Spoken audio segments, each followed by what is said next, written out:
आप जानते हो ओल्ड टेस्टामेंट में एक व्यक्ति था। एक ऐसा समय था, he was a bold profit. वो एक इतना इतना बोल्ड प्रॉफिट था। लेकिन जब परमेश्वर ने देखा कि अब वो डर रहा है, तब परमेश्वर ने उसकी सेवकाई बंद कर दी। और परमेश्वर ने कहा कि तू अपनी सेवकाई किसी और व्यक्ति को दे दे, और उसका नाम था एलिशा। आप सभी जानते हैं कि एलिशा की मिनिस्ट्री, एलिया की मिनिस्ट्री भले ही एलिशा ने की, पर अभी भी एलिया की मिनिस्ट्री बाकी है। और जानते हो आज एलिया की मिनिस्ट्री कौन पूरी कर रहा है? कलीसिया। एलिया एक ऐसा व्यक्ति था जो कोई टाइम था जो वो डरता नहीं था। पर आज आप देखो, जब कलीसिया के अंदर रिच लोग आते हैं तो अच्छा अच्छा प्रचारक जो जिसको बोलना चाहिए वो नहीं बोलता है, क्योंकि उसे डर लगता है कि कहीं रिच लोग चले गए तो ऑफरिंग भी बहुत चली जाएगी। तो वो एलिया की आत्मा में नहीं है। मैं तो उनको कहता हूं दे आर बिलाम, जो पैसों के पुजारी हैं। अब सुनिए हुआ क्या। जब एलिया की सेवकाई खत्म हो गई और वो जब एलिया सेवा कर रहा था और वो डर गया, तब परमेश्वर ने उसकी सेवकाई एलिशा को दे दी। वहां से उसने काम स्टार्ट किया। अब जानते हो, एलिशा के बिहेवियर को देखकर, उसके कैरेक्टर को देखकर एक लेडी बहुत इंप्रेस हुई थी उस पे, बहुत खुश हुई वो उसको देखकर।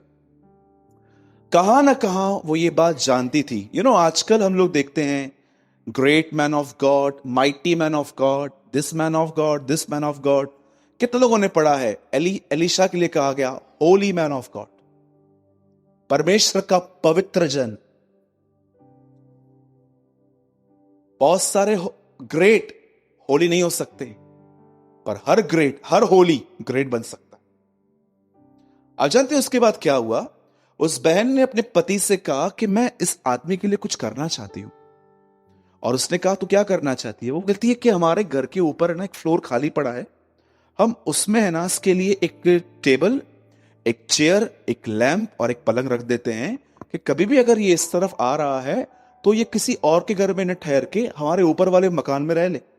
उसने कहा ठीक है तू कर। और जब उसने बनाया तो एलिशा उस पलंग पे आके लेटता था। वो उसका एक प्रेयर रूम बन गया था। लेकिन हुआ क्या, जब एलिशा ने उसकी इस पूरी मेहजबानी को देखा उसने, तो एलिशा भी इंप्रेस हुआ। उसने कहा कि हमें भी इस बहन के लिए कुछ करना चाहिए।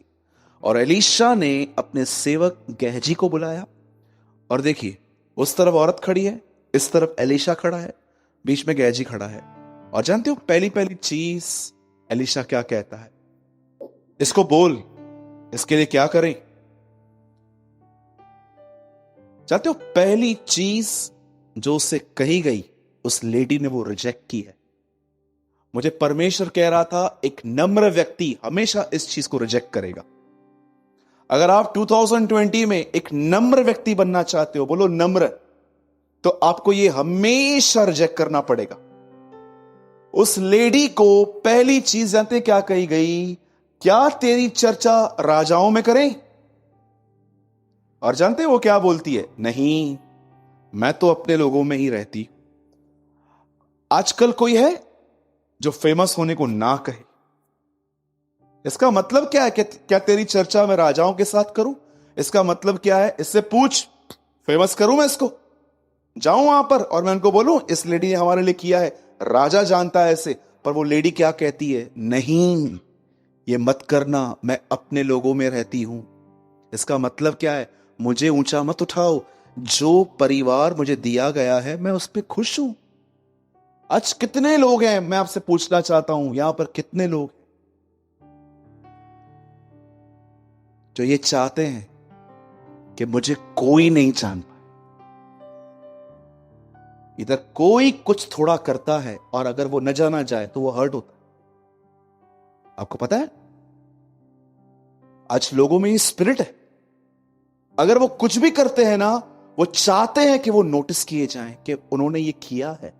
क्या आप इस बहन को देख रहे हो? वो क्या कह रही है? नहीं, एलिशा कहता है क्या मैं तेरी चर्चा राजा के साथ करूं, प्रधान के साथ करूं? बोलती है नो, मैं तो अपने लोगों में ही रहती हूं। इसका मतलब क्या है? मुझे ऊंचा मत उठाओ। मुझे जो परमेश्वर ने, मैंने इस वचन को पढ़ने के बाद अपने बाइबल में ब्रैकेट में लिखा, ऊंचा मत उठ, सिर्फ अपनी कलीसिया से प्यार कर। कई लोग आराधना में इतने मगन होते हैं कि मुझे परमेश्वर से प्रेम करना है, ये बहुत अच्छी बात है, पर कई लोग, आपको पता है, मीटिंग के बाद एक दूसरे को प्रेज द लॉर्ड तक नहीं बोलते। Is that your love? ये आपका प्रेम है? कुछ लोग वेट करते हैं, लोग मुझसे मिलने आएंगे, मैं क्यों उनसे मिलने के लिए जाऊं। आप देखो, अच्छे अच्छे लोग हैं जो इस लेडी को नहीं समझ पाते हैं कि वो क्या कह रही थी। नहीं, मुझे ऊंचा मत उठाओ, मुझे ऐसे ही रहने दो। मेरे भाइयों और बहनों, 2020 जो आज स्टार्ट हुआ है, आज उसका 3rd डे है। परमेश्वर से ये प्रार्थना करो कि परमेश्वर आपको एक ऐसा व्यक्ति बनाए जिसको कोई न जाने। आपको पता है, जिस दिन आपने ये डिसाइड किया कि मैं कुछ भी करूं पर मेरा नाम नहीं आए, मैं आपको सच कहता हूं, आपका नाम जीवन की पुस्तक में लिखा जाता है। क्योंकि ये ऐसे लोग हैं जो कुछ करने के बाद, आप ट्रस्ट कीजिए, मैं एक बहुत फेमस चर्च में गया था प्रचार करने के लिए। अगर मैं वो नाम लूंगा ना चर्च का, आप बोलोगे यस मैं जानता हूं, क्योंकि आपने सबने उस चर्च को यूट्यूब पे देखा है। मैं उस चर्च में गया था, और जब मैं उस चर्च में गया तो वहां पर एक व्यक्ति, आकाश क्या बोलते हैं उसको, ड्रम्स, वो ड्रम्स बजा रहा था। तो जब वो ड्रम्स बजा रहा था, उसका बजाने का तरीका इतना अच्छा था कि मैं भी उसको देख के मैंने उसको कहा कि यार तू बहुत अच्छा बजाता है। 2 साल के बाद परमेश्वर मुझे उस कलीसिया में वापस लेके गया, और जब इस बार मैं वहां पर गया, वो बंदा नहीं था। तो मैंने पास्टर से पूछा, मैंने कहा सो एंड सो कहां पर है? जानते उसने मुझे क्या कहा? बोला अभी वो हमारे पास नहीं है। तो मैंने बोला क्यों? बोलता है यार वो मेरे ठोकर खाने की वजह से चला गया। तो बोला आपने कैसे ठोकर खिलाई उससे? आपको पता है वो बंदा क्यों उस चर्च को छोड़ के चला गया? क्योंकि उस चर्च के अंदर एक और ड्रमर आया था, और पास्टर ने उस पर इतना ध्यान दिया, उससे इतनी अच्छी दोस्ती रखी कि इसे लगा अब मुझ पे ध्यान नहीं दिया जा रहा है, and he left the church. अब वो कहीं और बजा रहा है। मुझे बताइए क्यों बजा रहा था वो? खुदा के लिए कि लोगों के लिए? लोगों के लिए। मेरे भाइयों और बहनों, बने रहो इस तरह कि आप जाने न चाहो। मैं आपको सच कहता हूं, जो चीजें गुप्त में है उनका प्रतिफल बहुत बड़ा है, बहुत बड़ा है। परमेश्वर को देखो, यशायाह नबी कहता है, वह जो ऊंचे स्थानों में गुप्त में रहता है, वो बहुत गुप्त में है। यीशु मसीह ने क्या कहा? जब तुम दान करो, ये देखो पंकज इधर तो आ, चलो मयूर की गिटार लेते हैं आज। ये देखो, माइक पकड़ बेटा, इधर आ।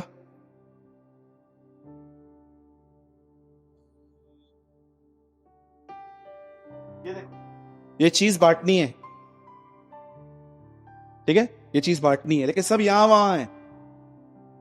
ये हाथ में गिटार, सबने देख लिया? सब देख रहे हैं ना? रुको, देख, 2-3 लोग नहीं देख रहे हैं, रुक जा, 2-3 लोग नहीं देख रहे हैं। सब इधर देखो, सब देख रहे हैं? नहीं देख रहे? अभी तो देखो, सब देख रहे हैं ना? सब देख रहे हैं ना? हाथ ऊपर कर। यीशु ने कहा तुरई मत बजाओ। सब देख रहे हैं, जैसे सब देख रहे हैं, दो। मैंने एक बहुत बड़े व्यक्ति को देखा, न्यू बॉम्बे में झाड़ू मार रहे थे घर से उतर के, ये दिखाने के लिए मैं भारत स्वच्छ चाहता हूं, और उनके पीछे एक आदमी कैमरा में। कहा ये डोंगी देखो। नोटिस किया जाऊं, मैं कर रहा हूं। मैं आपको फिर से कहता हूं, जिन बातों का प्रतिफल यहां पर तालियां मिली हैं, ऊपर उन बातों का प्रतिफल कुछ भी नहीं है। अपने बाजू को ठेंगा दिखाओ, दिखाओ, ये देख, थम्स अप। कुछ नहीं है ऊपर। तुम अपना प्रतिफल क्या मिला? लोगों की वाह वाह, जब तू दान करे तो कैसे कर, सबको बुला और सबको बोल मैं जब मर जाऊं तो यहां पर एक लादी रखना और उस पर लिखना मैंने यहां पर कुर्सियां बनाने के लिए 50,000 रुपए दिए थे, तुम अपना प्रतिफल पा चुके। बोलो अपने बाजू वाले को, बहन गुप्त में रहो। हाँ, सब्जी बनाने के बाद खड़े मत हो जाओ। 2 शब्द बड़ी घटिया है, ठीक है? ओके, चलिए आज मैं जो वचन शेयर कर रहा हूं वो बहुत ऑसम वर्ड है और स्पेशली उन लोगों के लिए है जिन्होंने 2019 में बड़े दुखी थे, जो लोग बोलो जो बड़े दुखी थे। हाँ, अपने दुख से भी इतने दुखी नहीं थे जितना दूसरों को खुश देख के दुखी थे, उनके लिए तो बहुत है। आइए, जिनके पास प्रभु का वचन है हम सब ओपन करेंगे। लूका का 11 अध्याय 13। बहुत फेमस वर्ड है, बहुतों ने पढ़ा है, हम फिर से आज इसे मनन करने जा रहे हैं। सो जब तुम बुरे होकर अपने लड़के बालों को, लड़के वाले मतलब बच्चों को अच्छी वस्तुएं देना जानते हो, तो स्वर्गीय पिता अपने मांगने वाले को पवित्र आत्मा, इंग्लिश लगाइए brother, even you who are bad to know how to give good things to your children, so surely your heavenly Father know how to give the Holy Spirit to the people who ask him. Okay, अब सुनिए, आप इसे कितने लोगों ने gospels में, सुसमाचारों में यह बात नोटिस की? यीशु मसीह आत्मा के द्वारा जन्मा, आत्मा में चला और आत्मा से मिनिस्ट्री की और आत्मा के द्वारा मुर्दों से जिलाया भी गया। आपको पता है उसके जन्म से पहले पवित्र आत्मा भेजा गया, जब उसकी सेवकाई शुरू हुई तो पवित्र आत्मा भेजा गया, और उस कब्र में भी पवित्र आत्मा भेजा गया। अगर आप नहीं जानते हो कि एक्चुअली यीशु मुर्दों में से कैसे जी उठा था, कब्र के अंदर की बात बता रहा हूं, यहां देखिए सब प्लीज। 8:11 रोमियो, अगर आप इस वर्ड को नहीं जानते हो तो आज जान लो एटलीस्ट। 8:11, और यदि उसी का आत्मा जिसने यीशु को मरे हुए में से जिलाया था, किसने जिलाया था? पवित्र आत्मा ने, जो बसा हुआ है। बस पीछे चले जाइए, अब सुनिए, यहां पर एक बात लिखी गई है कि जब तुम बुरे होकर अपने लड़कों को अच्छी वस्तुएं देना जानते हो, तो स्वर्गीय पिता अपने मांगने वाले को पवित्र आत्मा क्यों न देगा? आप इस बात को जानते हैं एक ह्यूमन बॉडी में कितनी स्पिरिट रह सकती हैं एक टाइम पे? मैंने हाईएस्ट एक आदमी के अंदर से 13 या 14 दुष्ट आत्माएं निकाली हैं आज तक। डोंबिवली का केस था। कितने लोग ये बात जानते हैं? मरियम मगदलिनी में 6 दुष्ट आत्माएं थी, मरकुस में लिखा गया। आपको पता है डीमन, एक आदमी में कितने डीमंस रह सकते हैं? और कई लोग जो सोचते हैं कि मैं ये नहीं हो सकता, तो आप ये गलत हो। इस बात को याद रखो, कभी कभी जरूरी नहीं है कि जिसमें दुष्ट आत्मा है वो डांस करे। कुछ दुष्ट आत्माएं बहुत डिसेंट है, हिलती नहीं है। ट्रस्ट मी, मैंने विश्वासियों को देखा है कि वो दुष्ट आत्माओं से पजेस्ड हैं। बहुत सारे लोग हैं। अब सुनिए जो मैं आपको समझाने की कोशिश कर रहा हूं। यीशु मसीह गनेसर की झील के उस पार गए, उन्होंने एक व्यक्ति के अंदर से 2000 दुष्ट आत्माएं निकाली। आप ट्रस्ट कर सकते हो एक आदमी के अंदर 2000 डीमंस रह सकते हैं? अब सोचो एक आदमी में 2000 स्पिरिट रहने की कैपेसिटी है। कितना ढांचा है मेरा? 6 फीट का हूं मैं, 5'10", 5'11". 2000 दुष्ट आत्माएं एक आदमी में रह सकती हैं। और आप यह भी जान लो कि जब आप पवित्र आत्मा पाते हो तो आप उसको एक लिमिटेड नहीं कर सकते हो। यीशु मसीह ने कहा परमेश्वर आत्मा नाप नाप के नहीं देता। आप जितनी भरपूरी संभाल सकते हो आप संभाल सकते हो।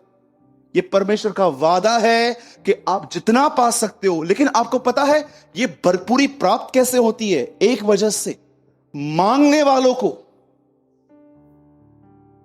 मैं कभी कभी सोचता था प्रभु आपने पवित्र आत्मा को पाने का एक सिंपल रीजन रखा है कि यीशु पर विश्वास करो और आत्मा पालो। पर मैं आपको बताना चाहता हूं परमेश्वर कभी भी पेड़ों को नहीं बेचता है। जैसे आपने देखा होगा लोग प्लांट्स लेकर आते हैं घर पे, परमेश्वर कभी ट्रीज का व्यापार नहीं करता, परमेश्वर सीड्स का व्यापार करता है। बोने वाला बीज बोने चला, ऐसा नहीं लिखा है कि पेड़ बोने चला। परमेश्वर आपको एक बीज देगा, उसने आपको बीज दिया है। यीशु संपूर्ण पृथ्वी का मालिक एक बीज बना और मरियम के अंदर आया। अब ये आपके ऊपर है कि उस बीज को आप कितना संभालते हो, उसे कितना पानी देते हो। जितना आप परमेश्वर के साथ समय बिताते हैं उतनी ही ये भरपूरी जो है एक सोते से एक नदी बन जाती है और ये तुम्हारे अंदर से बहती है। पर मैं आपको बताना चाहता हूं, सुनिए, क्यों हमें पवित्र आत्मा से भरना जरूरी है। मैं आपको बताना चाहता हूं, सुनिए। आपको कैसे पता चलेगा कि मैं पवित्र आत्मा से भरा हुआ हूं कि नहीं, या एक और सवाल कि आप कैसे भरे जाते हैं, और मैं आपको बताना चाहता हूं ये कितना जरूरी है। अब सुनिए, 2019 में मैं बहुत डिप्रेस लोगों से मिला, इंडिया में, अपने कलीसिया के अंदर, बॉम्बे में। और मैं आपको बताना चाहता हूं, मैं ऐसे लोगों से मिला जिन्होंने 6-6 दिन से खाना नहीं खाया था, 3-3 महीने से उन्हें नींद नहीं आई थी। मैंने ऐसे भी लोगों से मैंने बात की कि जब उनको पकड़ के मेरे सामने लाया गया तो वो मुझसे भी बात करना पसंद नहीं कर रहे थे, बस उनको घसीट के लेके आया गया था कि इसके लिए प्रार्थना करो, ये छूट जाए। मैं कभी कभी सोचता हूं कि प्रभु, क्यों आज लोगों की ये बातें हैं। कभी कभी कुछ लोग ऐसे रहते हैं, आप ट्रस्ट कीजिए, उनका जो माइंड है ना, इतना अधिक चोकअप है, इतना अधिक। मैं एक दिन नहाने के लिए गया था तो मैंने क्या देखा, जो पानी मैं अपने ऊपर डाल रहा था ना, वो पानी खड्डे में नहीं जा रहा था, वो पानी जो है ना वो अंदर नहीं जा रहा था, वो जमा होता जा रहा था। तब मुझे समझ में आ गया कि कुछ चोकअप है पाइप में, कुछ तो कचरा अटका है जिसकी वजह से पानी अंदर नहीं जा रहा है। कभी कभी लोग अपने विचारों में इतने फंसे हुए रहते हैं कि वर्ड अंदर तक नहीं जा पाता है। आपको पता है ये किन लोगों की कंडीशन है? ये उन लोगों की कंडीशन है जो भले ही चर्च अटेंड करते हैं, पर वो अपने परिवार के अंदर, अपने घर के अंदर, जिन्होंने अपने कमरे में कोई जगह नहीं बनाई है जहां पर बैठ के वो परमेश्वर से इसे मांग सकी। बहुत लोग नहीं है। बहुत सारे लोगों की जो खुशी है ना, वो जानते हो किस पर? हैपनिंग्स पे डिपेंड है। कुछ अच्छा हो, मेरे पति का जो बिजनेस है वो लग जाए। मैं आपको बताना चाहता हूं, अगर आपकी खुशी, हैपनिंग्स, हिंदी में क्या कहेंगे इसको? हाँ, अगर आपकी जो खुशी है वो इस तरह डिपेंड है कि कुछ थे, कुछ हो, आप वेट कर रहे हो, वेट कि ये हो तो मेरी लाइफ बन जाएगी, ऐसा कभी नहीं होने वाला है। सोचो, आपके घर में एक व्यक्ति है, उसकी वजह से आप डिस्टर्ब हो और आप ये वेट करते हो ये सुधरेगा और फिर देखना सब ठीक हो जाएगा। कब तक? जीएसटी आई, अगर आप वेट कर रहे हो एक नया कानून आएगा कि जो टैक्स मैं पे कर रहा हूं वो टैक्स मुझे नहीं पे करना पड़ेगा, सेविंग होगी। कब तक वेट करोगे? मुझे बताइए। आपकी एक बेटी है, शादी करने के बाद वो बहुत दुखी है और आप उसके बारे में सोचते हो और आप ये बिलीव करते हो एक दिन आएगा जब सब हैपनिंग्स, बहुत सारे जो लोग हैं ना, उनकी खुशियां जानते हैं किस पे डिपेंड है कि कुछ अच्छा होने वाला है। मेरे भाइयों और बहनों, यही चीज थी जिन्होंने इजरायलियों के अंदर एक गलत एटीट्यूड पैदा किया। अब मैं स्टार्ट कर रहा हूं और मैं चाहता हूं आपका आने वाला 15 मिनट आप ध्यान से सुनिए। बाइबल ऐसा बताती है, एक समय था जब परमेश्वर का दास इजरायलियों को मिस्र से निकाल कर ले आया। जैसे वो निकाल कर ले आया, सामने लाल समुंदर था। आपको पता है, इन्हें अचानक घोड़ों की आवाज आई थी। जैसे पीछे मेरे मुड़े, इन्होंने 600 अच्छे रथ अपने ऊपर आते हुए देखे और उनको फिरौन लीड कर रहा था। जैसे इन्होंने ये बात देखी, आपको पता है इन्होंने क्या किया? इनका परमेश्वर के साथ कोई संबंध नहीं था। ये लोग मूसा से बात करते थे, मूसा परमेश्वर से बात करता था। मूसा को जाके कहते हैं ये सब गलत है, तू क्यों लाया, ऐसा वैसा। और जानते हो मूसा की अच्छी बात क्या थी? प्रॉब्लम दोनों देखते थे। एक मूसा से बात करते थे परमेश्वर, लेकिन मूसा परमेश्वर से बात करता था। इन दोनों में डिफरेंस था। आप देखो, ये आजकल कैटेगरी है। कुछ लोग ऐसे भी होते हैं जो अपनी प्रॉब्लम को सिर्फ लोगों से बात करते हैं, लेकिन एक जानते हैं कि सॉल्व कौन करेगा। और जानते हैं उसके बाद क्या हुआ? मूसा ने एक काम किया। मूसा ने प्रभु को बोला कि प्रभु ये हो रहा है। आपको पता है बाइबल का एक अकेला इकलौता पैसेज है ये जहां पर एक व्यक्ति को प्रार्थना करने के लिए मना किया गया।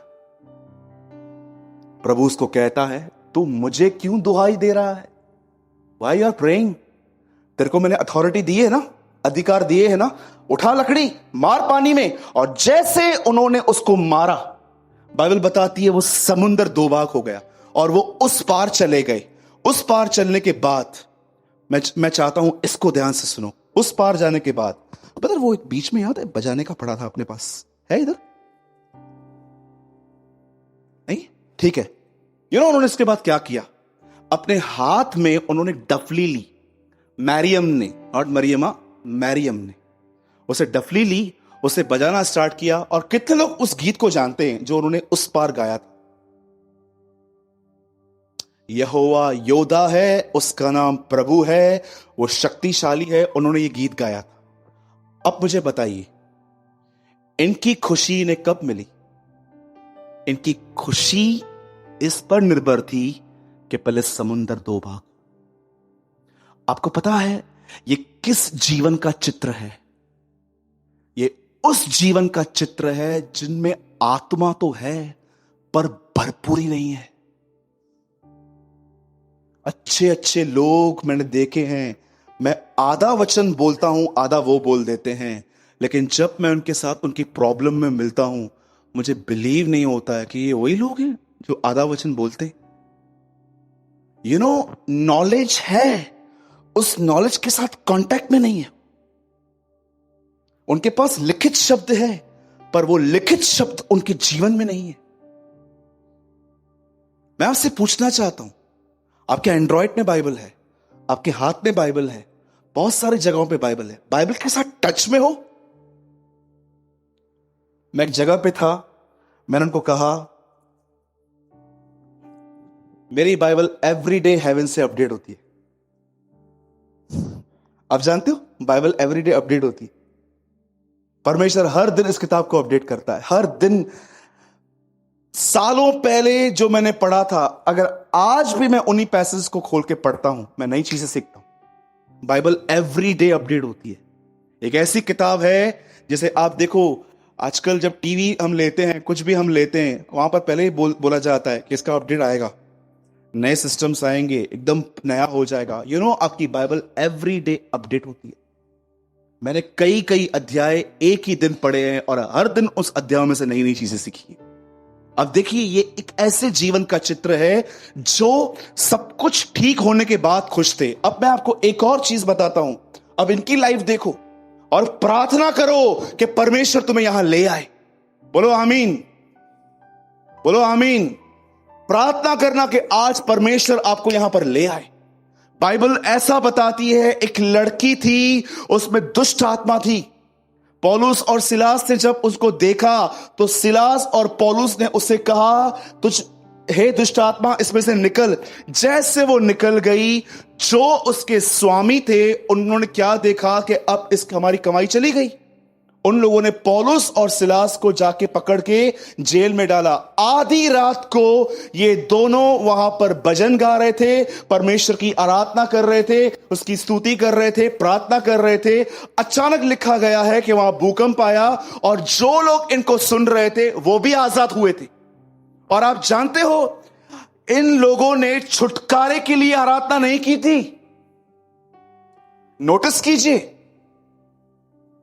आज कई लोग क्यों चिल्लाते हैं? उन्हें छुटकारा चाहिए, यह भी गलत नहीं है, पर आप जानते हो बंधन टूटने के बाद भी वो लोग वहीं खड़े थे, उधर ही खड़े थे वो लोग।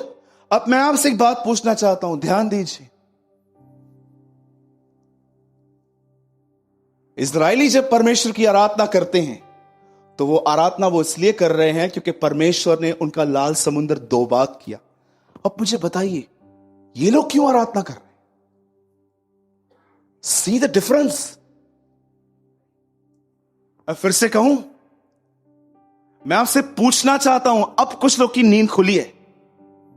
जब एक्सोडस 15 में, निर्गमन के 15 अध्याय में, जब वो लाल समुद्र के उस पार पहुंचे, उन्होंने इंस्ट्रूमेंट्स निकाले, उन्होंने साज निकाले, उन्होंने खुदावंद के लिए गीत गाना चालू किया। मरियम डफली लेके डांस कर रही थी, आराधना कर रही थी, सारी मंडली।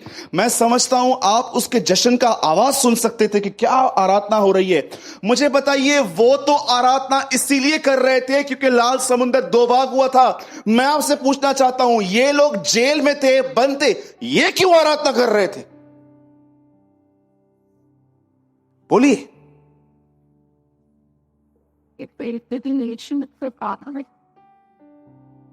अरे आप आराम से पढ़ो, आराम से पढ़ो। पौलुस ने जेल से पहले बेटे खाई थी।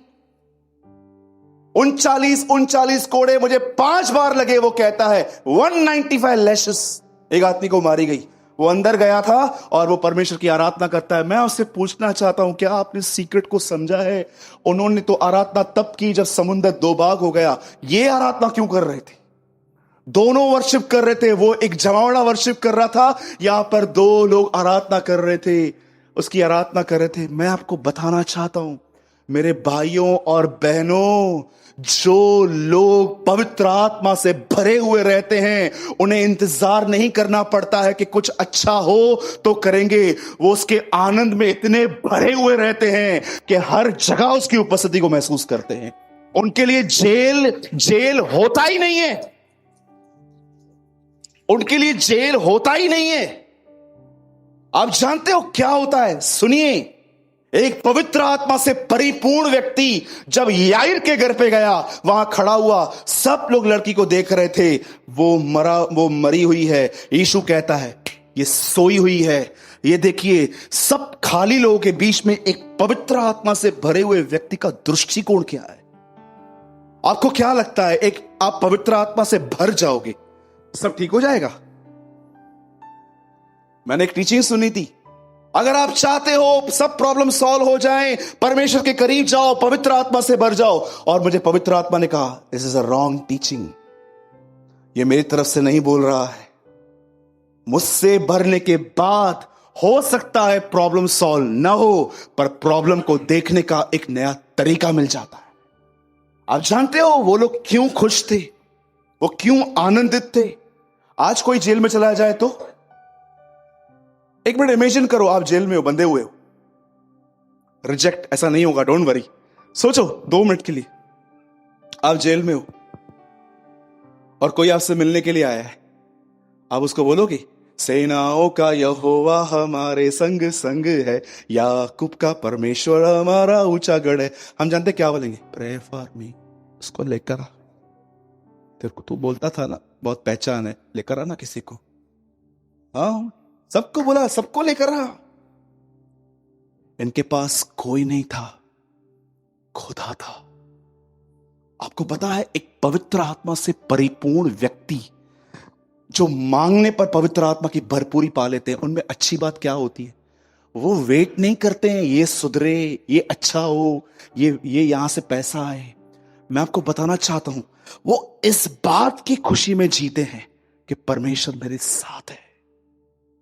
ये फीलिंग, ये जो पवित्र आत्मा जो आपको ये फीलिंग्स देता है ना कि परमेश्वर तेरे साथ है, मैं आपको सच कहता हूं, इससे बड़ी कोई फीलिंग नहीं होती। मुझे कभी कभी, मैं आपको एक सच बात बताता हूं, एक दिन मुझे किसी ने सेवकाई के लिए बुलाया, मैं वहां पर चला गया। मुझे मालूम पड़ा कि जहां पर मुझे प्रचार करना था, वो जगह पे कुछ प्रॉब्लम है और उनको वो जगह नहीं मिली है। अब उन्होंने डिसाइड किया कि अब हम कहीं और करेंगे। उन्होंने बोला बैठ जाओ पीछे। आई थिंक ये, मेरे ख्याल से ये कम से कम 1.5-2 साल पहले की बात है। मैं जब से मैंने आउटरीच करता था, उन दिनों में जब वो मुझे ले गए, आधा घंटा हो गया, मैंने उनसे पूछा आ गए हम? कोई आंसर नहीं कर रहा है। फिर 2 घंटे के बाद मैंने उनसे पूछा आ गए हम? कोई आंसर नहीं कर रहा है। मुझे बोला कह रहे नहीं, कहां लेके जा रहे हैं? आप ट्रस्ट करो या नहीं करो, वो मुझे वहां से 9 घंटे दूर लेके गए। अब आप सोचो 9 आवर्स मैं बैठा हुआ था, उस 9 घंटों में मुझे मेरे अंदर डर घुस रहा था। लास्ट में मैंने उनको ये भी कहा गाड़ी साइड में लगाइए। उन्होंने कहा सॉरी, हम जानते हैं कि हमको डर लग रहा था कि अगर हम आपको बोलेंगे ना कि इतना दूर है आप वहीं से चले जाओगे।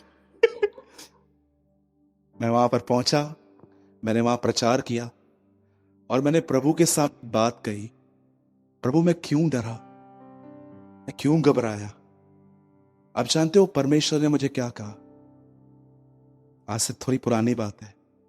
मुझे परमेश्वर ने कहा तू इसीलिए डरा क्योंकि तू इनसिक्योर हो गया, तू सोच रहा था कि तू किसी गलत लोगों के साथ है। उस दिन के बाद मेरा मेरा मेरा ध्यान इन पदों पर गया था कि यीशु मसीह अपने लाइफ में कभी इनसिक्योर नहीं थे, पता है, कभी भी नहीं। वो जानते थे कि उनका कौन है। एक जगह पे उसने क्या कहा, पिता मेरे साथ है क्योंकि मैं हमेशा वही करता हूं जिससे वो प्रसन्न होता है। अगर आप चाहते हो ना, यहां देखिए, सुनिए, यहां देखिए, सब स्ट्रेट बैठिए, यहां देखिए। एक चीज मैं आपको कहता हूं, इजरायलियों की तरह वेट मत करो कि एक दिन सब ठीक होगा। दाऊद नहीं कहता है मैं खुश हूं क्योंकि मैं दाऊद नहीं कहता है चाहे मैं घोर अंधकार की तिराई में चलूं तो भी मैं नहीं डरूंगा क्योंकि मुझे परमेश्वर निकालेगा। He never say. पढ़ा है आपने? किसने तो हाँ बोला, पढ़ा होगा आपने। दीपू भाई, कहां नहीं लिखा है ऐसा? कहां नहीं कि दाऊद कहे चाहे मैं घोर अंधकार की तिराई में होकर चलूं तो भी मैं नहीं डरूंगा क्योंकि मुझे पता है तू मुझे निकालेगा। वो कहता है मैं नहीं डरूंगा क्योंकि तू मेरे साथ है। आप जानते हो, जब एक व्यक्ति पवित्र आत्मा से भर जाता है, वो एक एहसास में चलता है 24/7, कोई मेरा कुछ नहीं बिगाड़ सकता। आपको पता है दुष्ट आत्माएं तब आपसे डरती हैं। अगर आप कहोगे ब्रदर मैं कैसे भर जाऊं इससे, मांगने वालों पर, कम टू योर नीड्स। मैं प्रभु से पूछ रहा था, प्रभु बताओ मैं 2020 में कहां कहां प्रचार करने के लिए जाऊं। प्रभु ने कहा 2020 मिनिस्ट्री से ज्यादा घुटनों पर बैठने वाला साल है। Come to your knees. मैं अपनी पैंट ऊपर नहीं कर सकता, अगर मैं आपको अपने घुटने दिखाऊंगा ना आप रो पड़ेंगे। वो इतने काले हैं क्योंकि मैं जानता हूं कि परमेश्वर ने मुझे बीज दिया है, पर इस बीज के ऊपर मुझे काम करना है। आपको पता है आप में से बहुत सारे लोग क्यों आज हंसते हैं but they are not joyful, क्योंकि आप ये बात जानो, गलातियों में जिस वरदानों की, जिन दानों का जिक्र किया गया है, उसमें एक आनंद नाम का दान है जो आत्मा का दान है, इंसान का नहीं है। और आत्मा के फल ये हैं शांति, प्रेम, संयम, आनंद। पवित्र आत्मा से भरने के बाद वो फ्रूट आपके अंदर आ जाता है। ये आप ला नहीं सकते हो। कई लोगों को लगता है फल मैं लेकर आऊंगा। I am so sorry, surrender हो जाओ, वो आएगा। डोंट डिपेंड, कि आप किस पे डिपेंड मत रहो कि ये चीजें ठीक होंगी। अगर आप चाहते हो ना ब्रदर, अब मैंने बहुत ये मूर्खता है कि ये ठीक हो, ये ठीक हो। एवरी मॉर्निंग उठो और इस कलाम को कहो, खुदावंद आपने कहा है मांगने वालों को पवित्र आत्मा तू क्यों न देगा। मैं मांगता हूं मुझे भर अपनी आत्मा से। और जब परमेश्वर आपको भर देगा ना, आपको पता है कि ये लास्ट थिंग है, किसी आदमी से मैंने पूछा कि आप पवित्र आत्मा से भरे हुए हो, ये आपको कैसे पता चलता है? उन्होंने कहा आई स्पीक इन टंग, मैं अन्य भाषा में बोलता हूं। आपको पता है मैं अन्य भाषा के बिल्कुल भी खिलाफ नहीं हुआ, और मैं आपको भी कहता हूं अगर आपके पास नहीं है तो मांगो। एंड सेकेंड थिंग, जिनके पास है वो बोलो, कुछ गलत नहीं है इसमें। लेकिन आपको पता है पौलुस ने क्या कहा? उसी का आत्मा जो तुम में बसा हुआ है वो उसे हे अब्बा कह के पुकारता है। जिस दिन आपके अंदर से पवित्र आत्मा आप में होकर उसे डैड कहे, उस दिन ये सर्टिफिकेट है तुम भर चुके हो। Yes, I'll be. डैड। मुझे ये बहुत पसंद है कि एक दिन गसमनी में यीशु ने, जानते उसको क्या कहा था? अब्बा, अब्बा, से सब कुछ हो सकता है। अब्बा, डैड।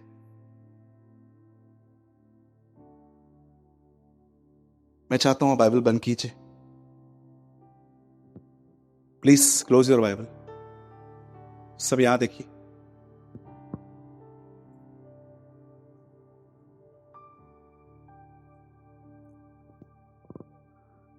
कभी आपको ये सवाल नहीं होता है, कभी कभी आपके अंदर ये क्वेश्चन रेस, कभी आपके अंदर एक क्वेश्चन रेस नहीं होता है?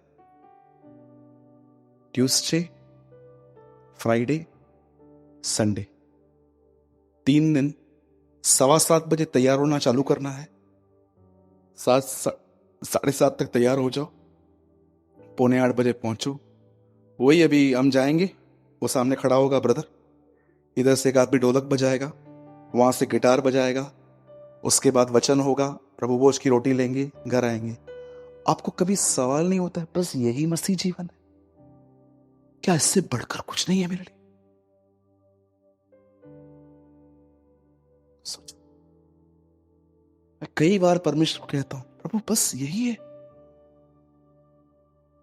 क्या? जब आप बाइबल को ओपन करके पढ़ते हो, आप खुदा को ये कहते हो, प्रभु यार इन्होंने क्या अनुभव किया यार, यार मुझे चाहिए ये, मुझे दे ये। पढ़ा है आपने पौलुस का एक अनुभव? 14 साल हुए हैं मैं एक व्यक्ति को जानता हूं, न देह रहित न देह सहित, ऐसा व्यक्ति जो 30 से स्वर्ग पे उठा लिया गया, और उसने ऐसी बातें सुनी जो मुंह पे लाने की नहीं है। अब सुनिए, कई लोग पूछते हैं भाई ये किसके लिए लिखा गया है? आप जानते हो, अगर एक व्यक्ति 30 से स्वर्ग से, आप जानते हो ना 3 स्वर्ग है, एक स्वर्ग दिखता है सामने आसमान, दूसरा स्वर्ग जहां पर स्पेस घूमते हैं, और थर्ड प्रभु परमेश्वर जहां बैठते हैं। आप जानते हो जब पहली बार यीशु मसीह आएगा तो एक्चुअली वो पृथ्वी पे नहीं आएगा, थर्ड से फर्स्ट में आएगा, वहां से वो चर्च को उठा के लेके जाएगा, लेकिन फाइनली 7 इयर्स के बाद सेकेंड टाइम वो अर्थ पे आएगा। आप सोचो, पौलुस ये नहीं कहता है कि फर्स्ट और सेकंड, वो कहता है मैं थर्ड हेवन में पहुंचा हूं।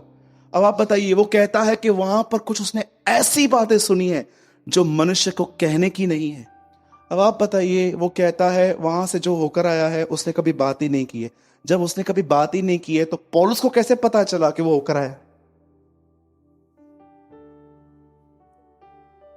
पंकज सोचो, पंकज किताब में लिख रहा है, मैं एक व्यक्ति को जानता हूं जो 30 स्वर्ग में उठा लिया गया और वो वापस आया और उससे कुछ ऐसा सुना कि वो बातें वो बोलता नहीं है। भाई मुझे एक बात तो बता, जब वो बोलता नहीं है तो तेरे को कैसे पता चला वो होकर आया?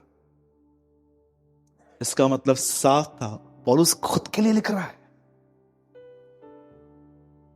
एक यही व्यक्ति है बाइबल के अंदर जो कहता है पिता का प्रेम, हमारे प्रभु यीशु मसीह का अनुग्रह और पवित्र आत्मा की सहभागिता।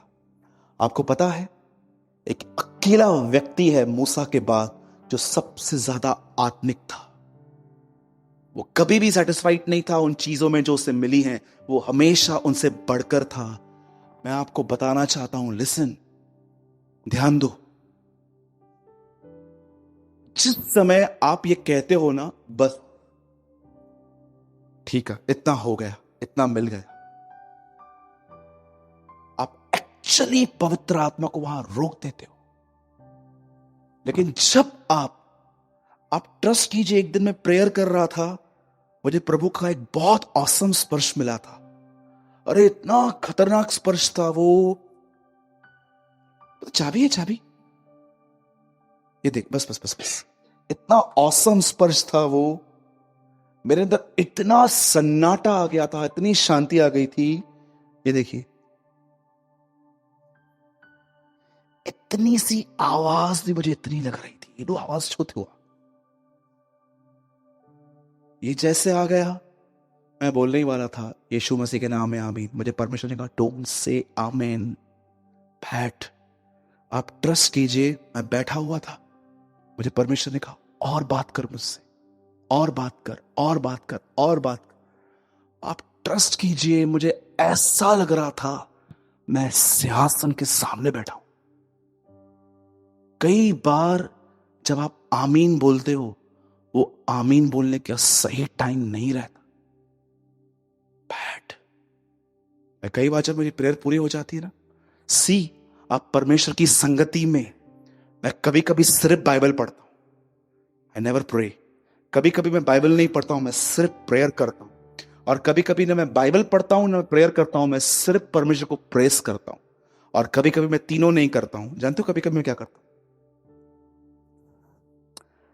चुपचाप बैठा रहता हूं, सिर्फ और सिर्फ उसके उपकारों को याद करता हूं। परमेश्वर जब आप उसकी संगति में जाओगे और आपको सिखाएगा कि आज क्या करना है, किस तरह बैठना है। कुछ लोग रिलीजियस लोग रहते हैं, 10 मिनट पाप क्षमा मांगनी है, 10 मिनट स्तुति आराधना करनी है, 10 मिनट कुछ लोग ऐसा बंधा हुआ रहता है, 10 मिनट स्तुति आराधना करो, 10 मिनट वचन बोलने हैं। ये पैटर्न याद होते हैं। घड़ी सामने चलती रहती है, स्वर्गीय पिता मैं धन्यवाद करता हूँ यीशु मसीह के नाम में दया बजनत है। स्वर्गीय पिता हम दुआ कर 10 जैसे चालू होगा ना, और प्रभु तू महान है, तू धन्य है, तू भला है, तू बड़ा, और 10-20 हो गए तो पाप मानो। पाप किए भी नहीं है फिर भी मानते रहते हैं, प्रभु मुझे पता नहीं है। ये कैसी दुआएं हैं आपकी? इतना रिलीजियस क्यों हो आप कभी कभी अपने आप को नियमों से इतना बांध देते हो कि आत्मा बहना चाहता है वो नहीं बह पाता है। मैं आपको एक ऑसम थिंग बताऊं, पंकज खोल तो, जॉन 17:1। ये देखिए क्या लिखा है यहां पर, पढ़िए। यीशु ने ये बातें कही, अपनी आंखें आकाश की ओर कहा, हे पिता वह घड़ी आ पहुंची है, अपने पुत्र की महिमा करके। पढ़ा आपने? कौन प्रेयर कर रहा है? कैसे यार, कौन प्रार्थना कर रहा है? 2। क्योंकि तूने उसको सब प्राणियों पर अधिकार दिया कि जिन्हें तूने उस पर दिया है उन सबको वो, यीशु प्रार्थना कर रहा है। 3, और अनंत जीवन यह है कि वो तुझ अद्वैत सच्चे परमेश्वर को और यीशु मसीह को जिसे तूने भेजा है जाने। अब कौन प्रेयर कर रहा है?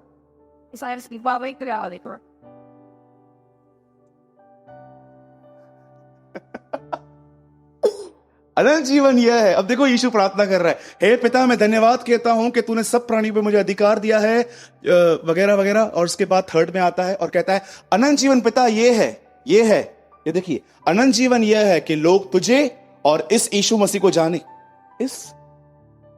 आप कौन हो? किसके लिए प्रार्थना कर रहे हो? मैं यीशु ही हूं, इसे तूने भेजा है। फर्स्ट में बेटा प्रार्थना कर रहा है, 3 में पवित्र आत्मा प्रार्थना कर रहा है। This is experience. अचानक बेटा साइड हो गया, पवित्र आत्मा प्रार्थना करने लगा, मैं प्रार्थना करता हूं लोग तुझे और इस यीशु को जाने। This is prayer. आत्मा बहता है हवा की तरह, तुम नहीं जानते वो कहां से आया, कहां को जाता है। आत्मा से चलने वाला व्यक्ति ऐसा रहता है। फर्स्ट में प्रार्थना बेटा कर रहा है, 3 में अचानक बेटे के अंदर से आत्मा प्रार्थना कर रहा है। इसलिए पौल कहता है आत्मा में प्रार्थना करो। मैं नहीं कहता हूं जो आप करते हो वो गलत प्रार्थना है, नो। जो आपका पैटर्न बंधा हुआ है वो भी गलत नहीं है, आप कर सकते हो, पर यहां पहुंचो। Be a spirit filled man. समझे? कितने लोग समझे इस वचन को? आई थिंक आपने फर्स्ट टाइम समझा होगा ये वर्ड 3 का। बोलो एक आखिरी बात और खड़े हो जाओ। बोलो अपने बाजू को, मांगने पर पवित्र आत्मा मिलता है। जितना मांगोगे उतना मिलेगा। बोलो अपना हाथ उठाओ, बोलिए 2020 मेरे लिए एक ऐसा साल होगा जब मैं पवित्र आत्मा की भरपूरी में चलूंगा। यीशु मसीह के नाम में मेरे परछाई से लोग चंगे होंगे, मेरे बोलने से लोग पवित्र आत्मा पाएंगे। मैं प्रार्थना करूंगा और लोग पवित्र आत्मा पाएंगे। यह सब कुछ परमेश्वर अपने नाम के लिए करेगा, यीशु के नाम में। Amen. Come on, give a big hand for the Lord.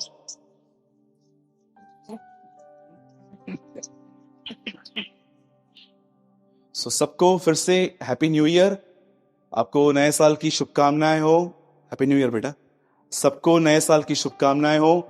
और मेरी आपके लिए ये प्रार्थना है कि परमेश्वर इन दिनों में आपको वैसे भरे जैसे उसने यीशु को भरा था। आमीन। मैं बिलीव करता हूं कि आने वाले दिनों में लोग आपकी परछाई से चंगे होंगे। बिलीव करते हैं? करते हैं? जोर से आमीन बोलो। यस, आमीन किसका नाम है? यीशु मसीह का नाम है।